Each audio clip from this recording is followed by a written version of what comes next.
Hechos capítulo 6, versos del 8 al 15 dice: y Esteban lleno de gracia y de poder, hacía grandes prodigios y señales entre el pueblo.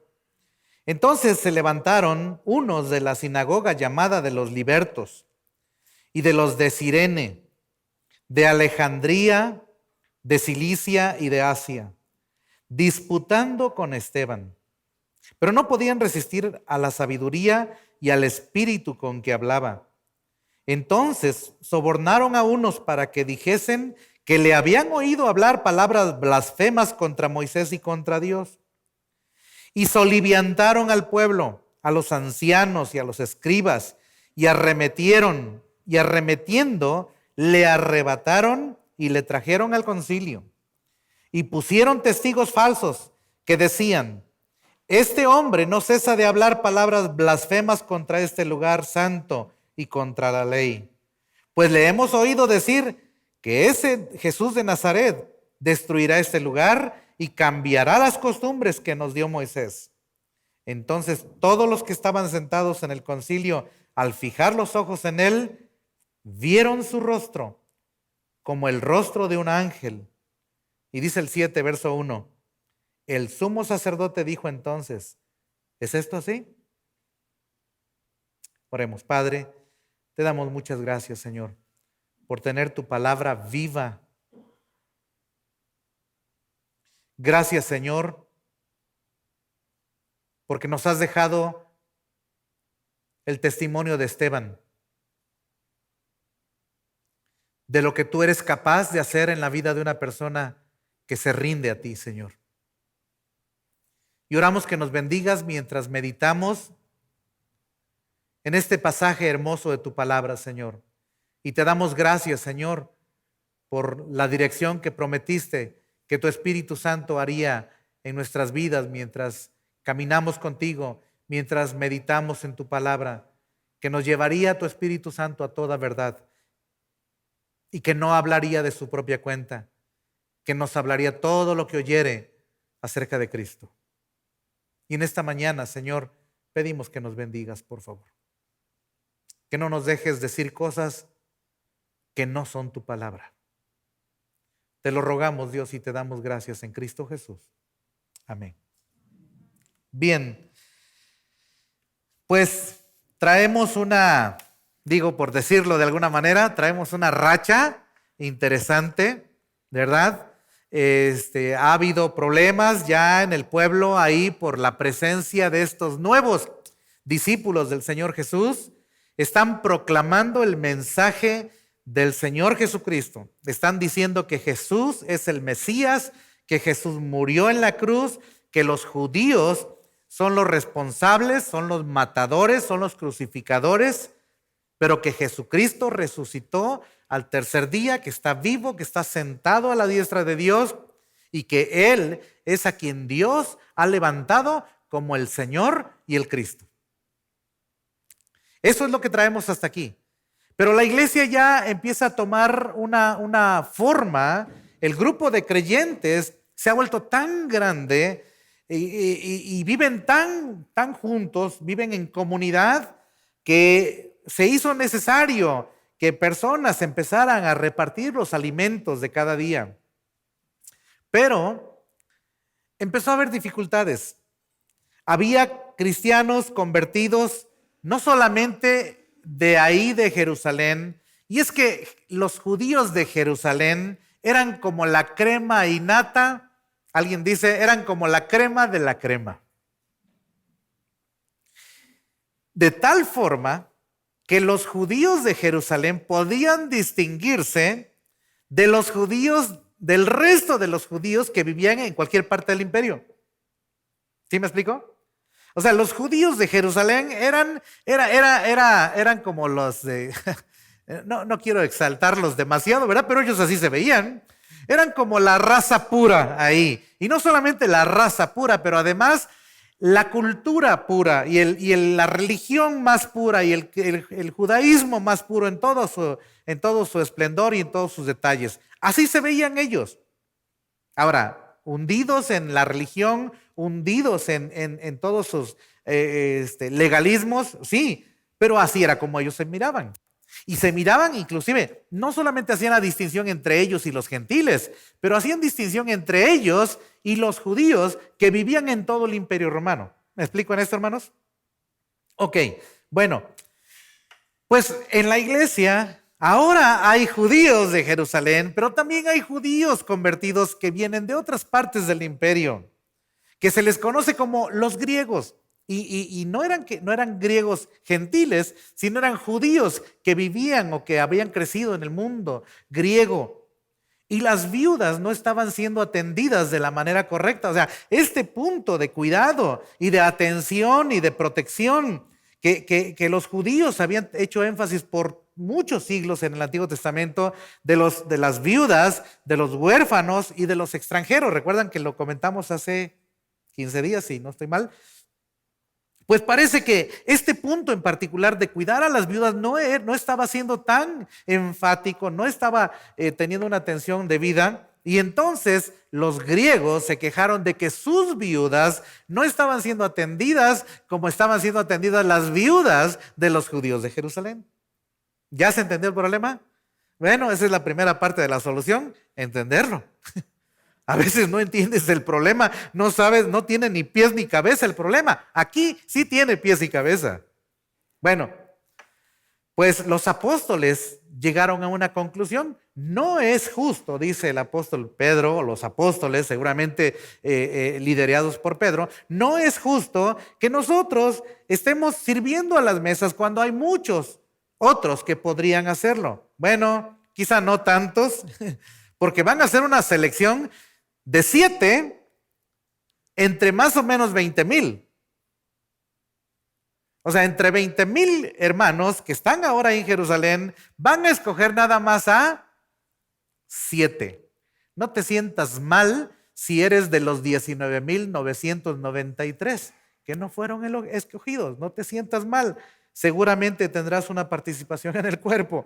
Pero estos 7 fueron muy especiales, de tal forma que los apóstoles dijeron, deben tener 2 cosas. Primero, deben ser de buen testimonio y deben ser llenos del Espíritu Santo. Y tercero, 3 cosas, llenos de sabiduría. Es lo que dice el verso 3. Mírenlo, por favor. Nada más para arrancarnos desde ahí. Buscad, pues, hermanos, de entre vosotros. Estoy en Hechos 6, verso 3. Buscad, pues, hermanos, de entre vosotros 7 varones. ¿De qué? De buen testimonio. Número 2, llenos del Espíritu Santo. Y número 3, ¿qué dice? Llenos de sabiduría. Y entonces en el verso 5, agradó la propuesta a toda la multitud y eligieron en particular a estos 7 varones que no eran del extracto convertidos del extracto de la crema de ahí de Jerusalén, sino más bien parece que escogieron a hermanos que conocían muy bien seguramente la cultura y las necesidades y la idiosincrasia de estos cristianos que eran de otras partes del mundo. Escogieron a 7. Y el número 1 es con el que nos vamos a quedar esta mañana. El número 1 es, verso 5, agradó la propuesta a toda la multitud y eligieron, ¿a quién? A la corona de la victoria. Eso significa Esteban. Eligieron a Esteban. ¿Y cómo era Esteban? Era varón lleno de fe. ¿Y de qué más? ¡Wow! ¡Qué increíble! ¡Qué increíble! Eso es lo que el doctor Lucas, el historiador, nos dice de este hombre, hermanos. Ahora, si Dios permitió que esta descripción de este hombre quedara aquí en el verso 5 de la palabra de Dios, esto entonces tiene algo muy especial para ti. Pero no solamente eso, Lucas vuelve a retomar el tema de Esteban, porque ahora Esteban va a ser una especie de protagonista, por decirlo de alguna forma. Él es el que va a tomar ahí el lugar en esta situación que sigue. Miren lo que dice el verso 8.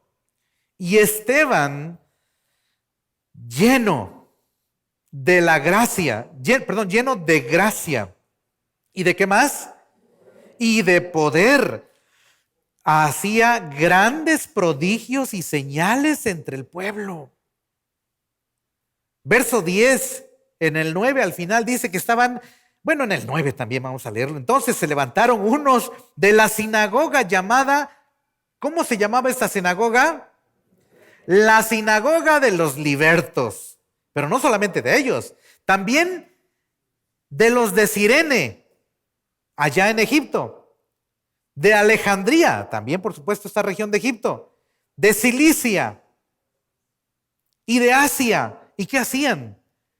Estaban disputando con Esteban. Qué curioso, ¿verdad? No dice que Esteban estaba disputando con ellos, dice que ellos estaban disputando con Esteban. Versículo 10.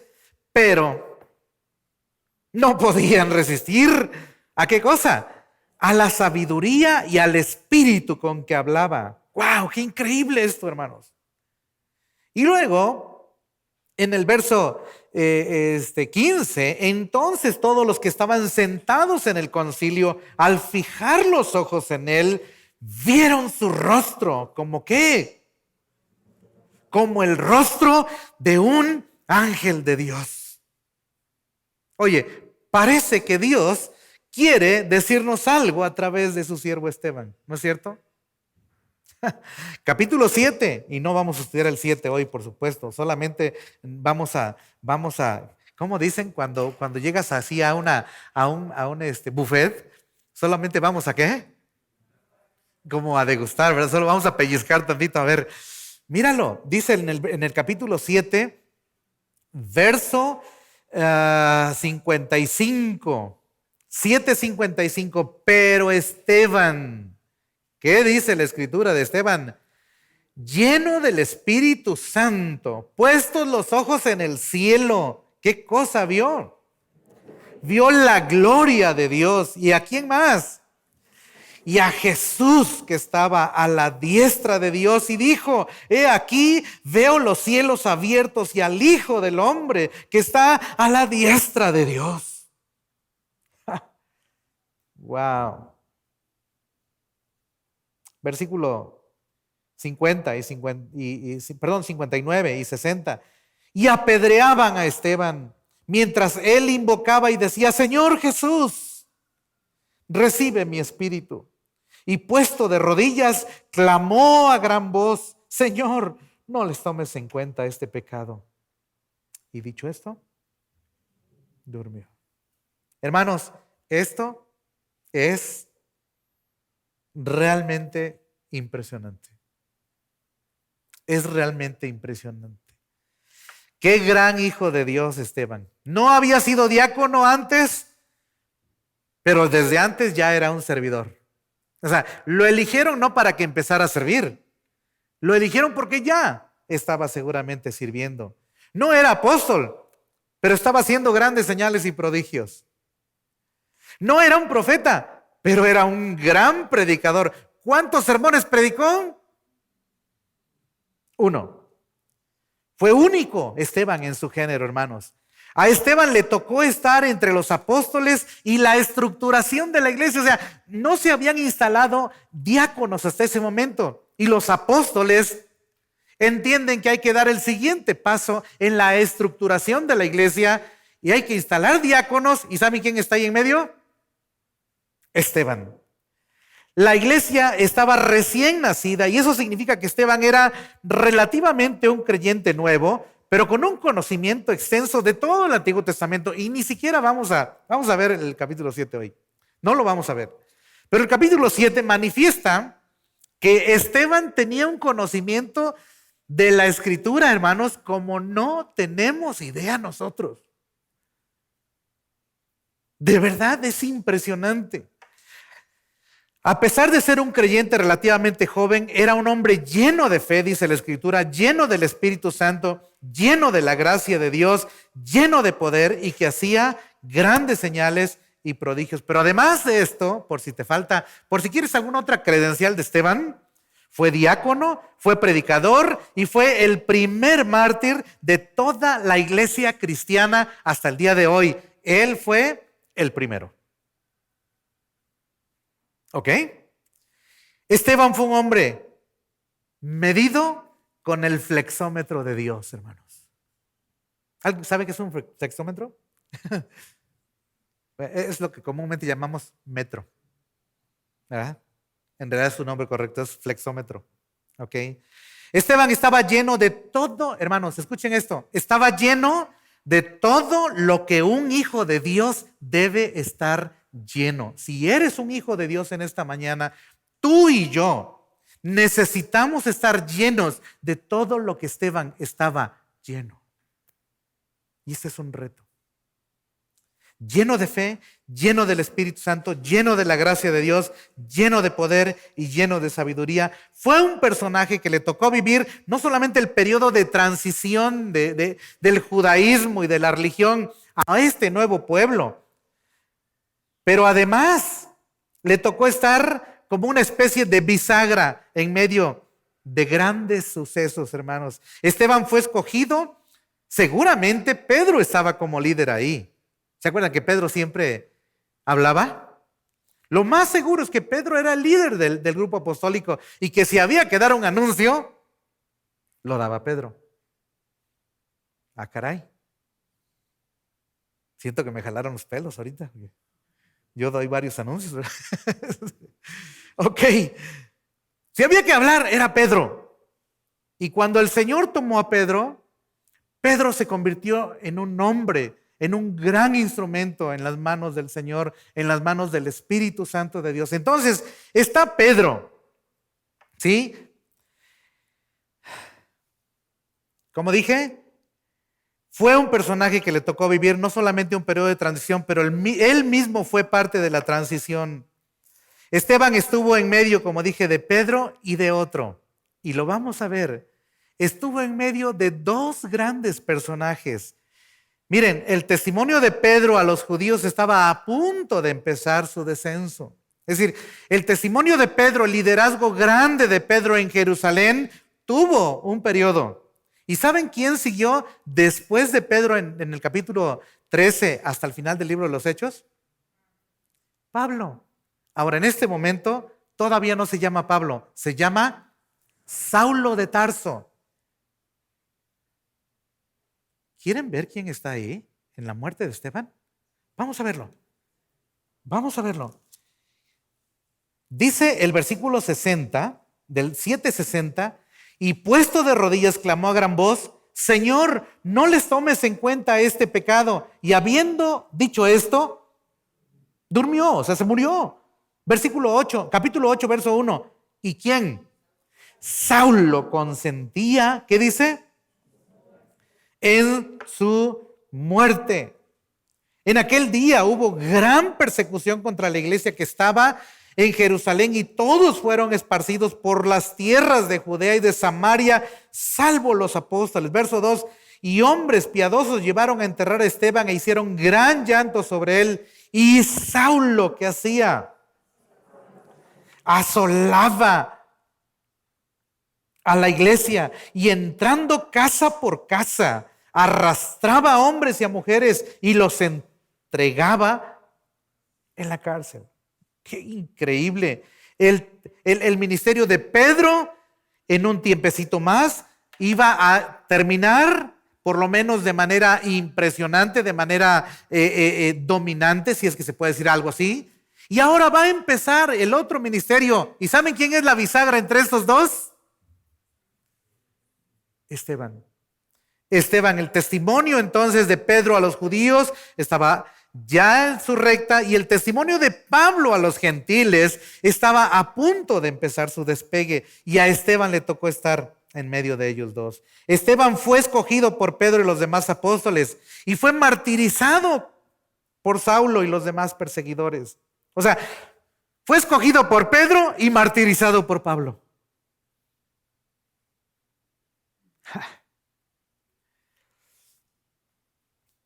No ministró, Esteban no ministró a los judíos de la crema. ¿Se acuerdan? No ministró a ellos, pero tampoco ministró a gentiles. Entonces, ¿a quiénes ministró, hermano? Esteban ministró a judíos extranjeros. O sea, judíos que no eran de ahí. Judíos que eran de Cirene, de Alejandría, de Cilicia, de Asia y de otras partes, menos de ahí de Jerusalén. Está evangelizando a los judíos extranjeros, no a los judíos de ahí. No está evangelizando gentiles, pero tampoco judíos nativos de ahí. Miren, ya lo leímos ahí en el capítulo 6, verso 9. Y aún esto es una indicación de lo peculiar que fue Esteban, hermanos, en este periodo. El primer perseguido, Esteban fue quien dio inicio al desarrollo. Escuchen esto, Esteban es el primero, es la punta de lanza que provocó que los miembros de la iglesia salieran de Jerusalén, salieran por todo el mundo. ¿Por qué? Porque la persecución farisea empezó justamente con la muerte de Esteban. ¿Qué tal? Esto está impresionante, hermanos. Esto está impresionante. Por cierto, dije punta de lanza porque me acordé de una película. Y bueno, más que de la película, de la historia del hermano Jim Elliot y sus 4 compañeros que fueron misioneros a Sudamérica y que murieron tragados por caníbales cuando llevaban el evangelio allá a esta región del mundo, en donde pues obviamente había tantos peligros y le pusieron por nombre a la película, creo que el libro se llama así, alguien después me ayuda a corregir si estoy mal, pero me parece que el libro se llama Punta de Lanza y la película que yo vi se llama Punta de Lanza. O sea, ellos fueron la punta de la lanza. ¿Sabes qué? Esteban es la punta de la lanza. Y es en este contexto que el martirio de Esteban fue la llave que el Señor usó, hermanos, para empezar a cumplir su promesa. A ver. El sufrimiento de uno de los hijos de Dios, de un ícono en este momento llamado Esteban, es el punto clave en el que Dios empieza a cumplir su palabra. ¿Cuál? Hechos 1:8. ¿Alguien recuerda que dice Hechos 1:8? Pero recibiréis poder cuando haya venido sobre vosotros el Espíritu Santo y me seréis testigos. ¿Dónde?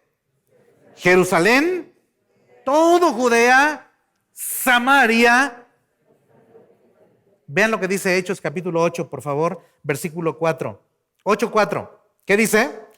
Pero los que fueron esparcidos, ¿qué pasó con ellos?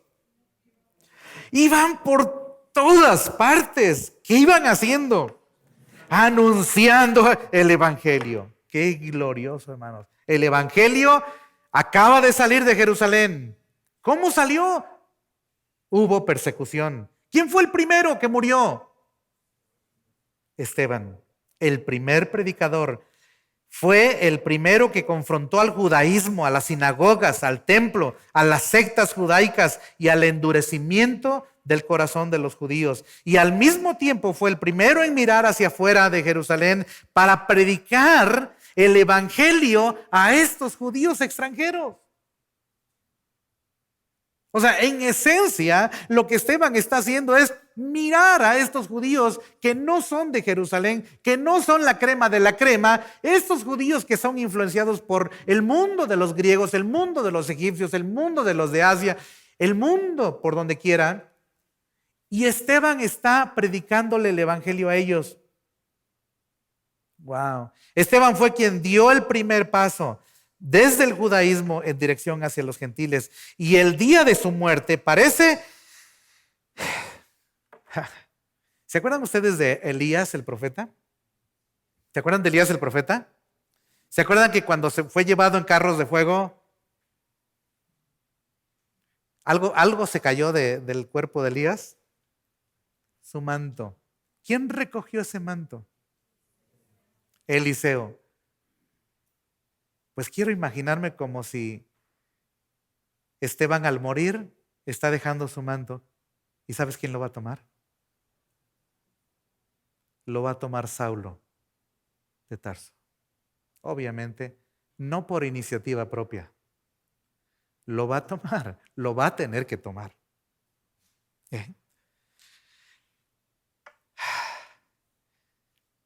Con muchísima probabilidad alguien dijo que el apóstol Pablo debió haber tenido una deuda de amor con Esteban por el resto de su vida.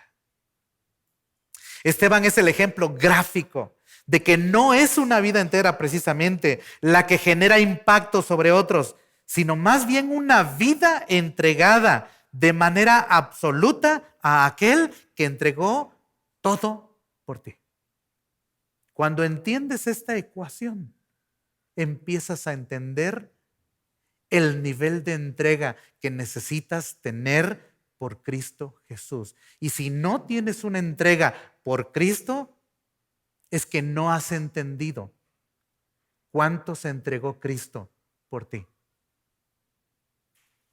Los que han entendido esto, lo han entregado todo. Imagínate,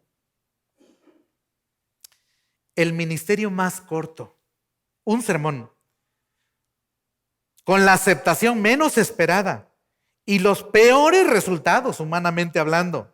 Y aún así fue el precursor de todo el movimiento que ha durado hasta el día de hoy. Un sermón.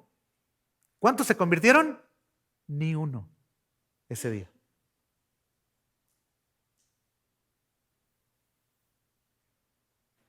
Sin embargo,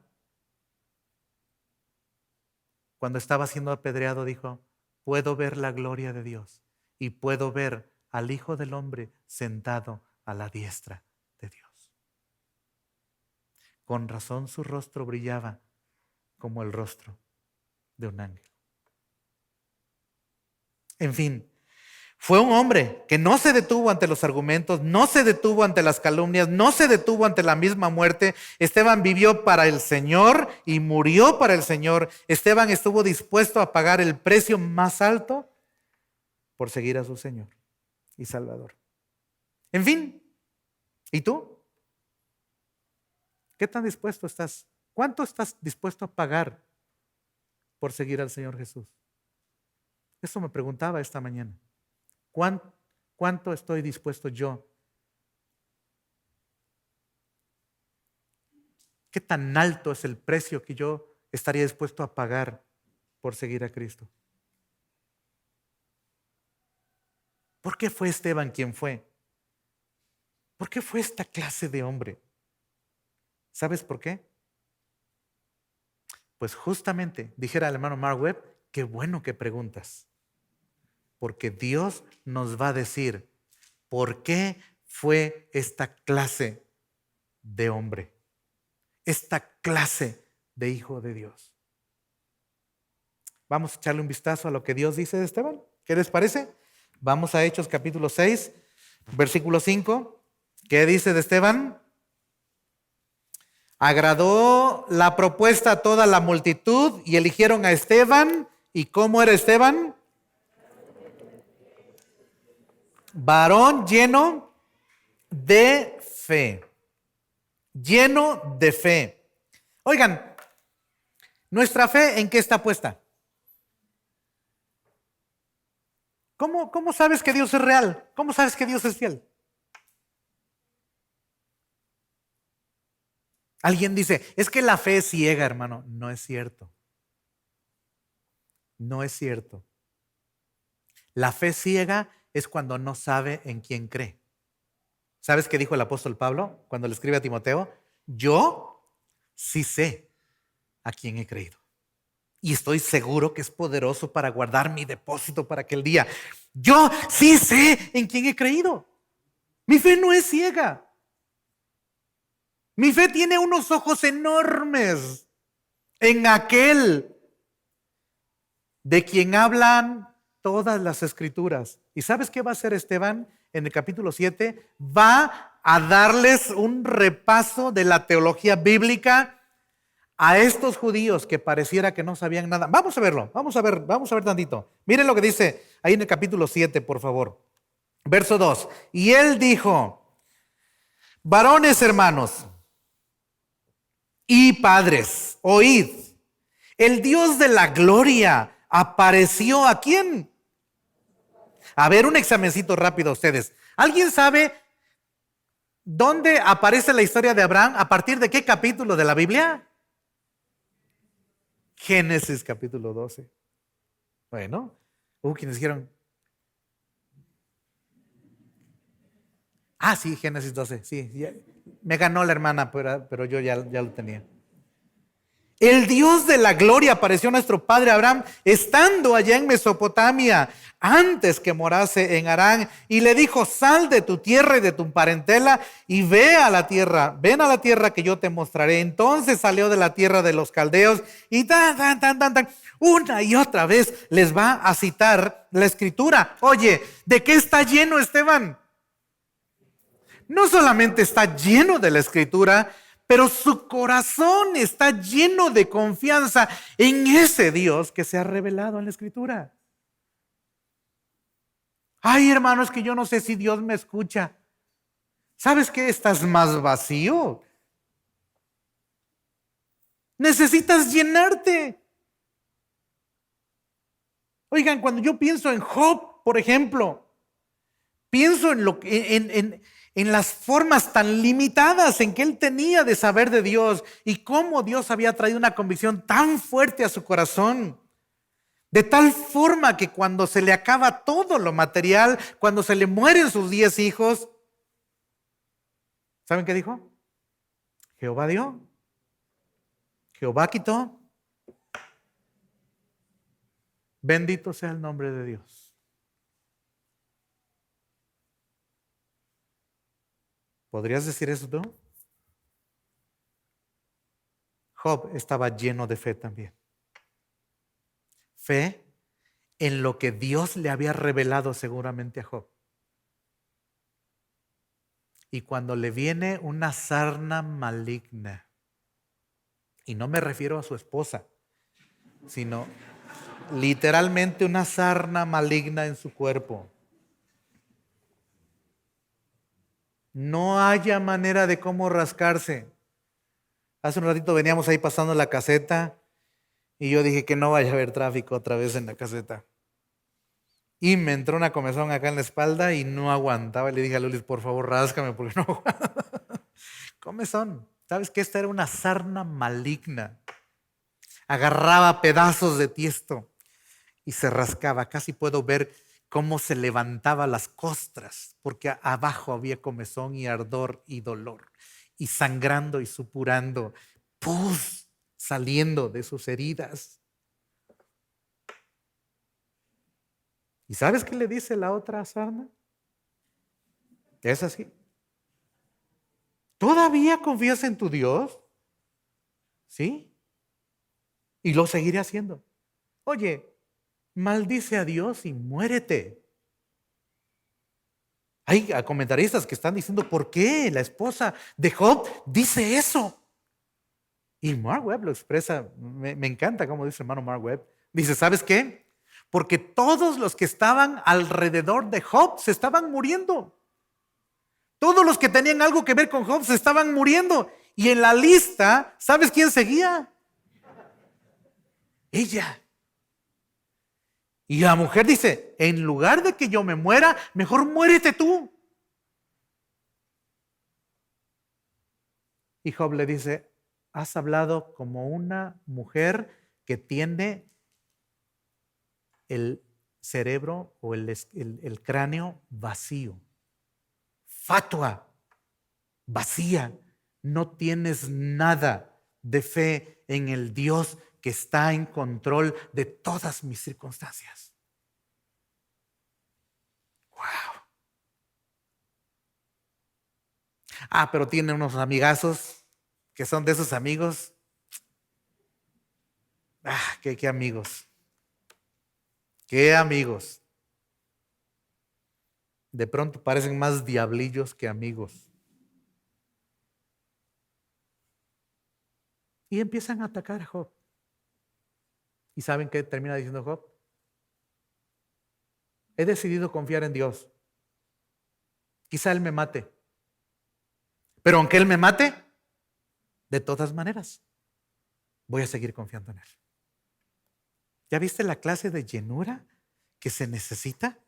Se necesita estar lleno de fe para seguir firme en la tormenta, hermanos. Se necesita estar lleno de fe cuando te quedas sin nada materialmente. Se necesita estar lleno de fe cuando la enfermedad ha empezado a pudrir tu cuerpo. ¿Cierto?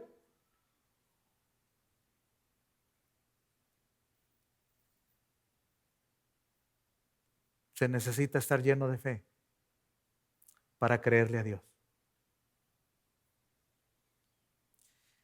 Esta idea de estar lleno de fe, la idea en el griego es que es como que estaba rebosando de fe. Implica estar bajo el control, estar controlado por una confianza que te inunda. Qué increíble. Esteban creía lo que Dios había dicho en el Antiguo Testamento y se los va a poner en sus narices. Este es el Dios que habló y el Dios que ha dicho todo lo que ha dicho es verdad. Y dijo que el justo moriría y murió. Y dijo que el justo resucitaría y resucitó. Y lo estoy viendo sentado a la diestra de Dios. Eso es estar lleno de fe. ¿Sí? No digas que estás lleno de fe si no lees tu Biblia, hermano. Amén. Ok. ¿Y qué tal si no tengo fe? Pues si no tienes fe, solo hay dos posibilidades. O todavía tienes una perspectiva terrenal de Dios porque no conoces su palabra, o quizá todavía estás muerto en tus delitos y pecados y necesitas conocerle. Solo hay dos. Indica que todavía no puedo ver a Dios, el Dios que es soberano y al mismo tiempo bondadoso. Indica que todavía no confío en Dios como para confiarle mi vida. Ok, esa es la primera cosa, lleno de fe. Número 2, versículo 5. ¿De qué otra cosa estaba lleno Esteban? Lleno del Espíritu Santo.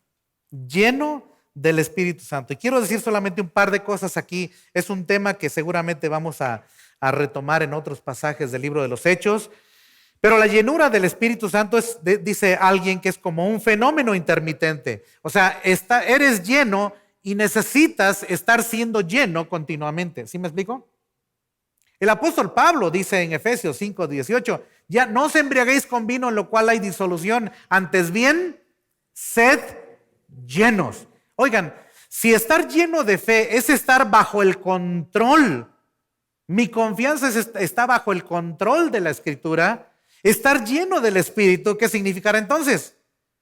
Que mi vida diaria está bajo el control del Espíritu Santo de Dios. Eso es. La llenura del Espíritu Santo entonces se mira en Esteban más bien como un estado, como un estilo de vida en Esteban. Sí, porque no vayas a decir, hermano, es que me agarró usted vacío ahorita del Espíritu, por eso reaccioné así. No, Esteban vivía lleno del Espíritu Santo. Y es que nuestra obediencia y sumisión a la voluntad de Dios está íntimamente relacionada a la llenura del Espíritu Santo, hermanos. Esto no es una descripción de algo instantáneo o momentáneo, sino una condición permanente en la vida del creyente. ¿De acuerdo? Entonces, lleno de fe. ¿En qué? Y lleno del Espíritu Santo, controlado por el Espíritu Santo. ¿Sí? Número 3, versículo 8. Hay otra cosa más ahí. Y Esteban, lleno de ¿qué? ¿Y de qué más? Y de poder. Hacía grandes prodigios y señales entre el pueblo. El hermano John MacArthur dice que esta llenura de la gracia no es nada más estar lleno de la gracia de Dios en mi vida, pero tiene que ver con la gracia que fluye a través de mi vida. Es decir, la gracia de Dios fluyendo a través de mi vida. Y esta gracia de Dios manifestándose el carácter de Cristo en mi vida. Escucha esto, humilde, no altivo, manso, no agresivo, perdonador, no vengativo. Oigan, cuando está a punto de morir, ¿se acuerdan qué hizo Esteban? Dios mío, recibe mi espíritu. Y Señor, por favor, no les tomes en cuenta. ¿Qué? Oigan, ¿eso como a quién se parece? ¿Y qué tanto te pareces tú cuando alguien te ofende? Señor, que caiga fuego del cielo sobre este. A veces parece que somos descendientes de Jacobo y Juan, somos Boanerges, hijos del trueno. Andamos echando rayos y centellas por donde quiera que vamos. Y ya hasta los hermanos nos conocen, ¿verdad? No, ten cuidado con el hermano, porque tiene su carácter. Cuando dicen que tiene su carácter, quiere decir que eres iracundo, que eres gritón, que eres enojón. ¡Wow! Pacificador, no provocador. Pacificador, paciente, no iracundo, bondadoso, no miserable, amoroso, no contencioso, gozoso, no quejumbroso. ¿Conocen personas quejumbrosas? Ya no me digan. Para alguien lleno de gracia es tan importante el cómo muere, pero es igualmente importante el cómo vive. O sea, no planees morir por Cristo si no estás siendo capaz de vivir para Cristo. Ese es mi reto de todos los días. Mi reto. O sea, yo no ando buscando, a ver quién me va a matar por Cristo. Ojalá me mataran por Cristo. No, ¿sabes qué? ¿Sabes qué el reto más grande es? Necesito vivir para Cristo hoy en mi vida.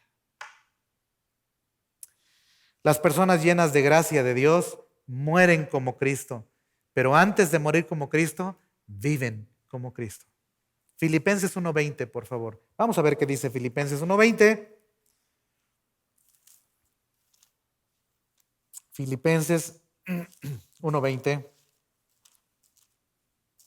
Voy a leerlo.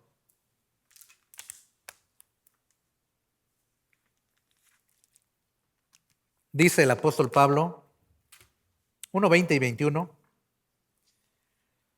Conforme a mi anhelo y esperanza de que en nada seré avergonzado, dice el apóstol Pablo. Antes bien, ¿con qué? Con toda confianza. Esto es como con toda llenura de fe. Como siempre. Ahora también será magnificado Cristo, ¿en qué? En mi cuerpo.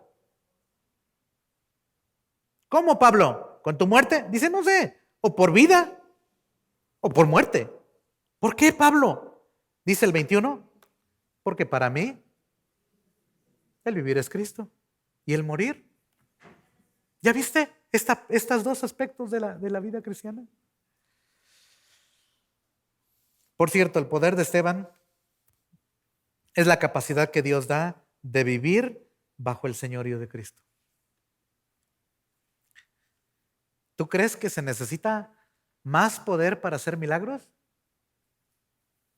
que para vivir la vida cristiana? Se requiere el poder de Dios. Se requiere el poder de Dios sometiendo mi naturaleza pecaminosa. ¿No es cierto? ¿Sabes qué? Eso sí requiere poder. A veces, ¿verdad? Decimos, deténme, agárrame porque le voy a pegar. A veces en broma lo decimos, ¿verdad? ¿Sabes qué? Algunas veces necesitas que el poder de Dios te detenga de ofender a tu Dios y de poner en mal el nombre de Cristo. Eso sí requiere poder. Número 4. Dios también en el verso 10, vamos otra vez a Hechos. En el verso 10 dice que Esteban era un hombre lleno de sabiduría. No podían resistir. ¿No podían resistir qué? La sabiduría. Y el espíritu con el que hablaba. La sabiduría es la que viene, dice Salomón en Proverbios, Que el principio de la sabiduría es.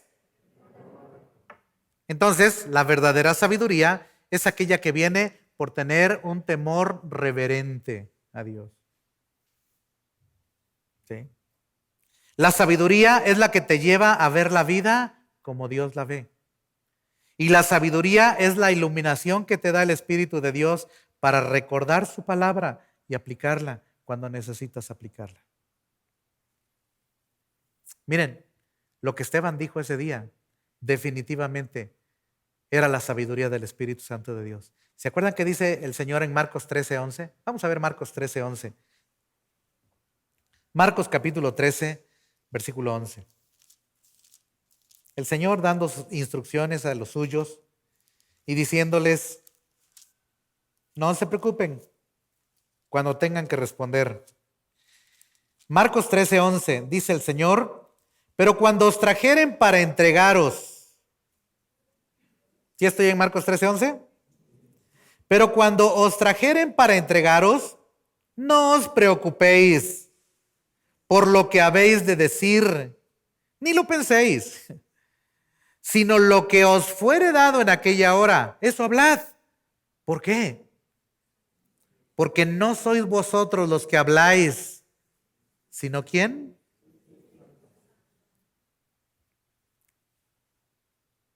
¿Ok?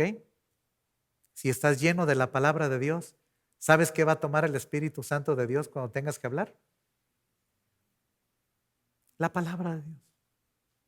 La palabra de Dios. Conclusión. Esteban fue lo más parecido a un hijo de Dios.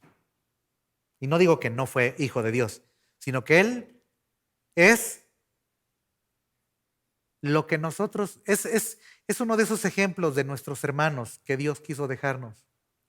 De un hijo de Dios lleno de fe, de un hijo de Dios lleno del Espíritu Santo, de un hijo de Dios lleno de gracia y de poder, de un hijo de Dios lleno de sabiduría. Y mirar a Esteban era como mirar el rostro de un ángel. Yo me pregunto, tú y yo, ¿cómo nos vemos?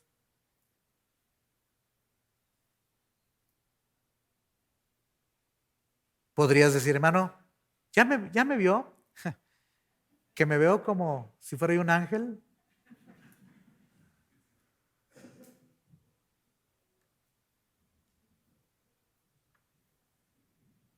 Mejor no lo preguntes. Porque quizás las respuestas, si son honestos, te van a decir, no, hombre, más bien te veo como la cara de un diablillo.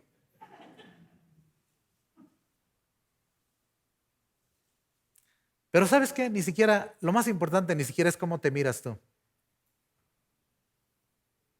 Es cómo te mira el Señor. ¿De verdad? ¿Sales cada mañana como Moisés bajando del monte Sinaí con el rostro brillante de la gracia de Dios? ¿De veras se puede ver a Dios trabajando en tu vida? Cuando te miran, ¿miran a Cristo? ¿Qué es lo que refleja tu rostro? Y si no pueden ver a Cristo en tu vida, entonces necesitas venir a Cristo. ¿Sabes? El secreto de Esteban se llama Cristo. Y las ocasiones que Dios permite que algo de su luz pueda brillar en nosotros, ¿sabes cómo se llama? Cristo. Cristo Jesús. Él es nuestra gloria. Que Él brille. Y si nunca has escuchado de esto, si es la primera vez que escuchas que tu vida no puede brillar, que tu rostro no puede brillar de la manera correcta. Hoy buscamos brillar, ¿verdad? La gente busca brillar, ¿cierto o no? Es curioso eso. El mundo nos anima a brillar. Sé el mejor. Brilla. Conviértete en una estrella. Sé una luminaria. Deja un legado para el mundo. ¿Sabes qué? No tengo nada que dejarle a este mundo, excepto Cristo. ¿Qué tienes tú para compartirle a los demás? Nada que valga la pena, excepto Cristo. Amén.